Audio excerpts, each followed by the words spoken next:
What if Abeloth escaped the Maw during Order 66? Let's explore the depths of it in the video. Master Luminara Unduli stumbles through the jungles of Kashyyk, feeling blaster fire zip past her. She takes cover behind some trees to catch her breath and make sense of what just happened. Everything happened so quickly. 1 minute she was rebuilding one of the Wookiee's war-torn cities, and the next, her troopers turned on her. As the patrol walks past, she wonders how she had failed to sense their change of heart. Luminara tries to sense it, but collapses to her knees as she feels an overwhelming darkness and pain. A moment later, a figure approaches. Her eyes widen as it's like nothing she's ever seen. It's a tall, elderly woman, but disfigured.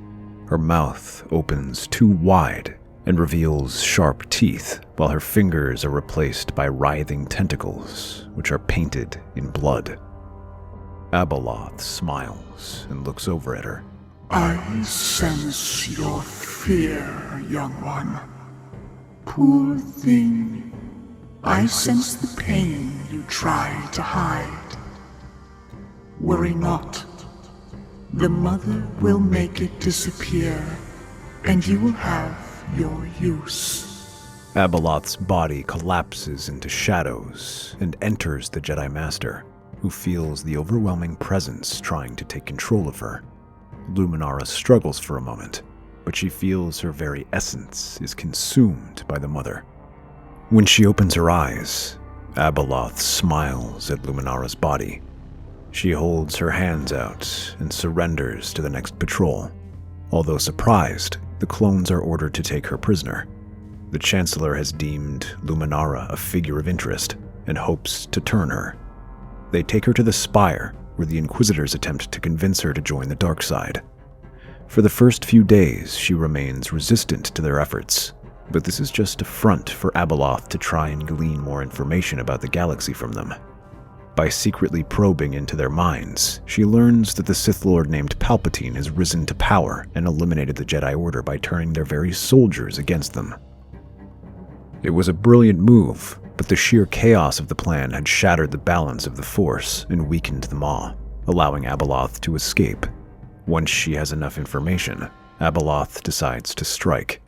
As the Inquisitors prepare to depart, she unleashes a shriek of pure Force energy. The power of this attack drops the guards to their knees and causes their bodies to burst. But they are the lucky ones. All across the station, guards, Inquisitors, and inmates alike all feel jolts of pain, as if 1,000 needles run through their bodies. They drop to the ground and writhe in agony for what feels like an eternity as Abeloth makes her way out of the cell. The stroll gives her time to think and formulate a plan. The Empire remains ignorant of what just truly happened. They blame the loss of the Spire on a terrorist attack and cover it up as much as they can. What they cannot hide is Abeloth's message. The remnants of the Spire lay twisted and smoldering, but Abeloth remains there, summoning her Force tendrils, starting to spread out beyond the confines of her prison. For the first time, she is truly free and can finally stretch out her powers. The telepathic powers reach out across the galaxy. She targets only a handful of figures, no more than a few hundred, those of the scattered remnants of the Jedi. She can feel them across the galaxy, exhausted and broken, some resisting and others simply trying to wait out the war. Her voice penetrates deep into their minds, her alluring tone laced with poison and grand promises, the reclamation of their mighty Jedi temple on Coruscant. She uses this in the guise of Luminara Unduli, one of the most respected Jedi Masters. For the broken Jedi remnants, her presence remains a ray of hope. Come to me. Come, and we shall take back what was ours. Your temple awaits you. Your family awaits you. You do not need to fight this alone. Some answer with trepidation, others with barely contained rage, but most are drawn to her beacon like moths to flame. Abeloth's smile widens, knowing the seeds of chaos are sown. Soon dozens of Jedi from wayward apprentices and younglings to grizzled masters appear in the ruins of the Spire. They come searching for Master Luminara, but each one who sets foot in the prison only finds Abeloth, as their minds are consumed by her. Abeloth gains an army of several dozen Force sensitives. With her power, she begins to learn about the galaxy from them. The scattered Jedi can paint a broad picture of the galaxy, showing the suffering across the entire galaxy, whether from the Empire, the Clone Wars, or criminal cartels, leaving it ripe for the taking. Others were more resistant. As Obi-Wan hears the message in his dreams, he refuses to listen and rejects the offer. As the visions of Abeloth's voice disappear, a new image appears. A vision of the Father apparates to him as a Force ghost. You were wise to reject such an offer, but you are not safe here. Leave this planet at once and flee to Mortis. Only there will you be safe from Abeloth. Instead, he remains on Tatooine to protect Luke and contacts Bail Organa, requesting that he send Leia to him for her protection. But while they flee, Abeloth makes her move, descending on the lower districts of Coruscant, past the wealthy upper areas and even the infamous level 1313, to the lowest, most neglected parts of the planet's underworld, where the sunlight has long since been forgotten. The lowest levels stretch endlessly before her, a labyrinth where billions live in misery. She can sense them, the billions that will be part of her army. Abeloth reaches out with her powers, her influence seeping into the minds of the gathering people. They are like dry tinder, desperate and ready to burn. In a matter of moments, she commands them, bending their will to hers. She moves among them, and one by one, they rise to follow. Abeloth raises her hands to the heavens, her mind reaching up to the glittering skyline above, to the lofty levels, and unleashes her rage. The raw power of her energy shoots upward like an arrow piercing silk. A shockwave is unleashed from the center point, shattering entire spires and turning the luxurious city of glass and steel into a crater several miles wide. Now, it is time to strike. She flies upward, sailing through the gaping hole she created. Around her, Abeloth's new army of mind-controlled citizens follow. Some climb up the walls to join their master. The entire skyline erupts into chaos as a billion vengeful souls fall upon the citizenry. Entire garrisons of Imperial troops are obliterated, their defenses amounted to nothing more than a stay of execution. With everyone that falls, their souls are added to Abeloth's power. But amidst the ruin, a figure steps out to confront her. Palpatine, his eyes burning with fury as he unleashes a bolt of lightning across her. Abeloth watches the lightning fork towards her and strikes her across the chest, but nothing happens. Abeloth laughs at the puny attack and then rushes towards him. Palpatine slashes her across the body before she can react. The blow is clean and leaves a jagged line running across her, but this quickly begins to heal as she swings her tentacles at him. Palpatine parries each one, slicing it apart, but they grow back almost as quickly before pointing his lightsaber down and slashing it through her heart. The mother glances down at the injury and pulls the lightsaber out by the blade before throwing Palpatine onto a nearby balcony where he groans. Groggily, he gets to his feet and tries to strike her again, his saber strikes moving at inhuman speed, but none leave a lasting mark. When at last Palpatine finishes, he unleashes a powerful force strike that shatters the surrounding windows and causes the place to shake. Yet even this does not stop Abeloth, who utters her scream that causes the Emperor to cover his ears and shriek as the entire world seems to shake before he explodes in a flurry of blood and gore. With Palpatine gone, the entire planet falls soon after. But in the furthest reaches of the galaxy, Obi-Wan leads his new apprentices to Mortis. But Mortis is a shadow of itself. The planet once felt like it was teeming with the Force and was otherworldly. Now it looks like so many planets in the galaxy, barren and harsh. But it is not entirely lifeless, though. As they land, Obi-Wan is surprised to see someone waiting for him, a small green alien who leans on his cane, for once looking truly his age. Master Yoda, I did not expect to see you here. received the same visions I have. Dangerous times we live in. Felt a great disturbance in the Force I have. Turmoil there is in the capital. Right on cue, their holodiscs come to life, and Bail Organa appears, battered and injured. He rubs an injury on his temple as fires blaze all around him. Master Kenobi, Master Yoda, you're safe. Thank goodness. Senator, what happened? The city has fallen. They came from the lowest districts and attacked us. It's some sort of demon. She's unstoppable. Please, I don't have much time. Get Leia as far away as...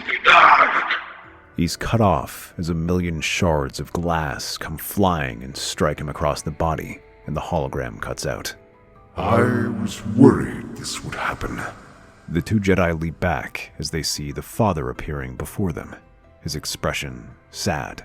Long ago, before the Jedi or the Sith, there was Abeloth. She was once a caretaker, meant to bring balance to the light and dark. But she was consumed by a thirst for immortality, and became something twisted.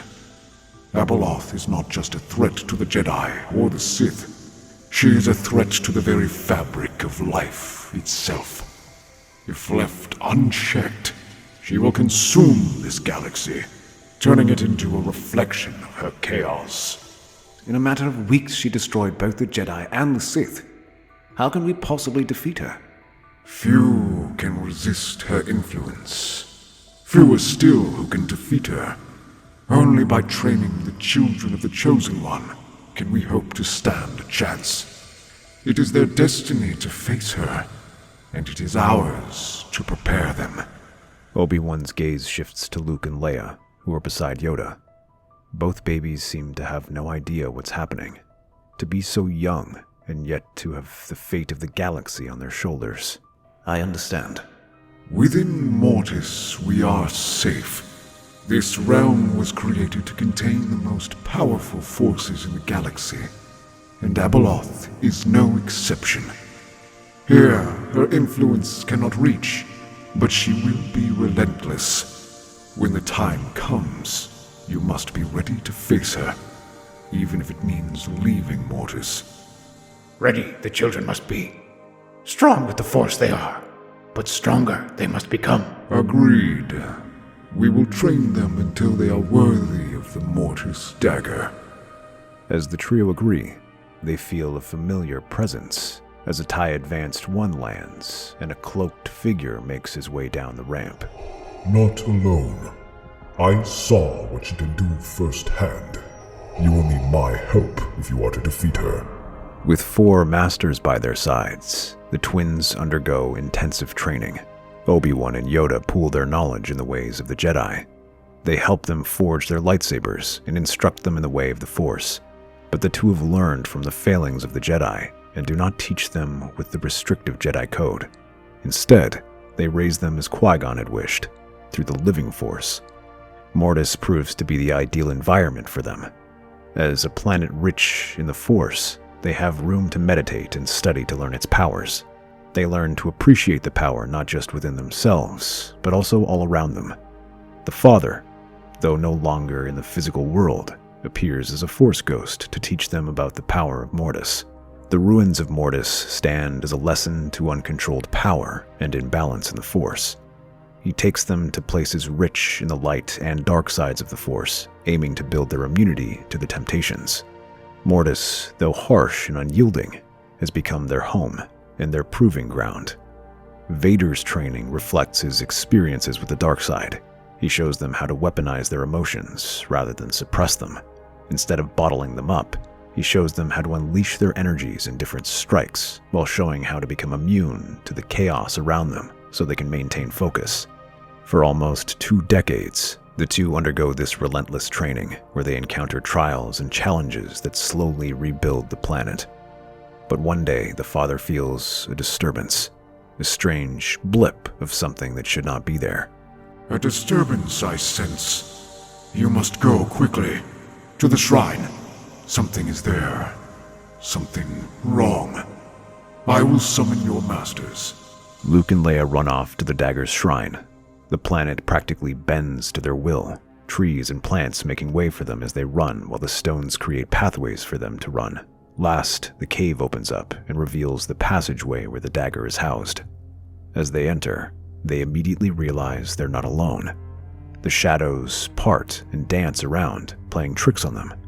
But the pair stand back to back and ready their lightsabers in anticipation of a threat. One of the shadows lunges. It transforms from pure black to sickly pale. Palpatine is barely recognizable as dark veins spider across his skin, which looks like it was drained of all his blood. Lacerations crisscross while his skin looks ready to melt off his body. His eyes brim with desperation. Please, the dagger. I need it. She promised to end my suffering if I brought it to her. You brought this upon yourself, Palpatine. The galaxy suffers because of you. Palpatine's face contorts, a glimmer of his old malice flickering beneath the agony. You think you are safe here? Abeloth will come for you. She will consume everything. Maybe, but you're not taking that dagger. With a snarl, Palpatine lunges at them, his lightsaber emerging from the folds of his cloak and lashing at them. Luke is already meeting this attack and blocks it. The two of them clash with the Emperor. Once his power would have been overwhelming, but now his attacks are laced with desperation. When this attack fails to break them, he switches and lashes forward. Palpatine throws a flurry of angry attacks, each move desperate and wild, caused by years of falling out of practice. But as his power grows, dark energy begins to flow from him and lends him some strength. Leia focuses on him, her attacks becoming more aggressive as she slashes her lightsaber to block one particularly aggressive attack. Palpatine snarls and tries to pull back, but Leia brings her lightsaber down and unleashes a powerful burst of force energy. As Palpatine stumbles back, Luke takes her place, rushing at him. In contrast to Leia's more aggressive movements, Luke takes after Obi-Wan, fighting cautiously but swiftly. Each attack throws further unbalance to Palpatine. Seeing the battle not going his way, he unleashes a barrage of force lightning in their direction, but Luke swings his lightsabers in a wide arc, dissipating his lightning with a single swing. Palpatine quickly tries to gather the dark energy around him to create a protective shield, but Leia strikes first. She swipes her lightsaber right through the darkness. As the dark shield dissipates, Luke leaps up and swings his lightsaber across his neck. Relief! He trembles as his body crumbles to dust. When they return, Luke is holding the Mortis dagger in his hands. This is good, but it is also what I feared. The dagger is no longer safe. Then the time for us to act is now. Certain are you? Much to learn they have. But time's not on our side. They are ready. The galaxy might not survive another few years. Good luck, and fix my people's mistakes. May the Force be with you. The four Jedi board their ship while Vader uses his starfighter and finds a galaxy unlike the one they left. Each system they visit is in ruins, with their population reduced to almost nothing. When they venture down, they find nothing but ruins. The Jedi all stare at the destruction, and it doesn't seem like anything new. As they read about the HoloNet, all they find are reports of ruins and chaos. This means that trillions are dead, from the inner core to the outer rim. Even the much-vaunted Empire and Hutts were wiped out, their citizens added to Abeloth's growing army. This is beyond anything I could have imagined. So much loss. Great destruction Abeloth has wrought. Time there is not to wait. Take action now, we must. Let's hope this dagger works. Using Vader's old Imperial connections, they learn that the last remnants of the Empire are gathered on Yavin 4 to make their final stand. Among their surviving forces is the greatest weapon, the Death Star. Although none of them like it, they understand that they will need all the help they can get to stop Abeloth once and for all. As they arrive, Obi-Wan approaches the ships and signals the Imperial fleet. Imperial Navy, this is Obi-Wan Kenobi.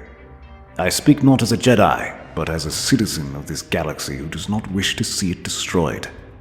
So I'm making you this offer. Join forces and stand together, or face destruction as enemies. This is General Veers of the Imperial Fleet. I can't say I'm glad to hear from you, but if you think you can defeat Abeloth, you're welcome to help us. The Jedi breathe a sigh of relief, and not a moment too soon, as not long after, the Imperial fleet detects hyperspace anomalies, and suddenly, an amalgamation of corrupted starships, ancient freighters, advanced starfighters, and sleek sailing yachts appear all around them. Fire the main weapon! The Death Star's superweapon burns to life and unleashes a concentrated beam of pure energy. The blast burns through the first wave of ships. Those that survive face the full might of the Imperial fleet. But one ship, a ruined Venator-class Star Destroyer salvaged from the ruins of the lower districts of Coruscant, flies out. Within is a dark presence that even the non-Force users can sense. Abeloth's ship, which Veers orders the Death Star to target. As it begins to power up, it unleashes a searing green beam and for a moment seems ready to end the war in a stroke. But before it strikes, the Venator shudders as a dark aura surrounds it. Abeloth uses her Force abilities to warp reality itself so that when the beam strikes, it spirals and coils around the Venator, as if controlled by an invisible force. It grows more erratic as the beam flies right back at the Death Star. The battle station shudders violently as it takes the beam full force, and metal groans, struggling against the kinetic energy.